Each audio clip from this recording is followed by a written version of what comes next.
Alors Camille, l'année dernière, tu as remporté un award de The Fork. Ouais. Est-ce que ça a changé quelque chose dans ton année? Bah oui, parce qu'il y a des gens qui ont vu sur les réseaux sociaux qu'on avait gagné ça et c'est vrai que ça fait une belle presse et c'est un beau partage, mais c'est surtout une superbe soirée. Oui. Et bah là c'est trop bien, en plus ça se fait à la maison dans le Nord-Pas-de-Calais Oui. et c'est un plaisir. Et en plus cette année je fais à manger avec Édouard et Clémence, Oui. donc c'est encore mieux parce qu'au final on est une belle région de partage, comme l'Alsace. Oui, comme l'Alsace. On est un peu pareil, c'est vraiment, moi c'est ma région de cœur aussi, l'Alsace. Oui. On y va souvent. Mais c'est super sympa parce que on a toujours été une région un petit peu boudée de par sa gastronomie. Et il y a de plus en plus de choses qui se font chez nous. Oui. Et je trouve ça super cool. Et on est une génération de trentenaires à pousser. Oui. Et on le voit bien ce soir, il y a pas mal de restaurants qui sont élus dans la région. Oui. Et c'est top parce qu'il y a un renouveau de la cuisine qui est en train de se créer. Il y a une nouvelle génération qui arrive et on a la place pour parler et Pour les accueillir. pour les accueillir, et c'est ça qui est top. Donc félicitations aux nouveaux lauréats et puis l'année prochaine. Qu'est-ce que tu as préparé ce soir comme plat? Alors moi c'est vraiment quelque chose qui me tenait à cœur de par mes origines et mon enfance. Mon papa était boucher charcutier et maintenant je suis à Saint-Omer, je suis un peu plus proche de la mer. Donc Oui. en fait c'est un millefeuille, un feuille à feuille de Saint-Jacques, tête et pied de porc, avec vraiment ce côté charcutier, une émulsion cornichon, une vinaigrette aux algues.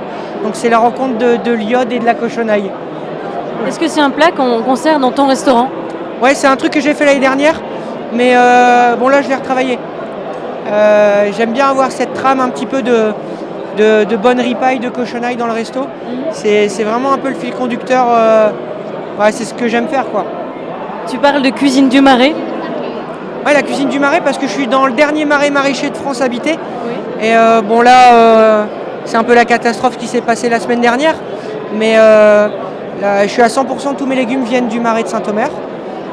Je connais tous mes fournisseurs, je connais tous mes producteurs, ceux qui viennent me livrer chez moi. Et c'est ça qui est cool au final, c'est que on a toujours dit circuit court et on n'a rien inventé. C'est ce que mon arrière-grand-père était restaurateur et c'est ce qu'il faisait déjà il y a plus de 50 ans. Donc en fait on revient aux sources et c'est ça qui est beau. Quand on parle de gastronomie dans les Hauts-de-France, on pense à quoi? Quel produit? Quel plat emblématique? On pense au maroilles, on pense au poach, à la carbonade, mais il n'y a pas que ça, c'est un peu réducteur. Ce soir on l'a eu en amuse-bouche, la langue lucullus de Valenciennes, c'est un truc extraordinaire, c'est une langue de bœuf fumée salée avec un millefeuille de foie gras et langue de bœuf. C'est, je sais pas moi, Mazel Tov. Mais c'est délicieux, c'est vraiment quelque chose qui est super. Il y a les gaufres de Chémer, il y a le merveilleux, il y a une belle gastronomie. Et ce qui est bien, c'est que au final, il y a de tout, que ce soit dans l'agriculture, dans la culture, dans le maraîchage et surtout les produits marins. Avec Boulogne, on a la chance d'être à Boulogne, c'est le plus grand port de pêche de France. On a J.C. David, qui est une entreprise de fumaison-salaison, qui est inscrite au patrimoine mondial culturel.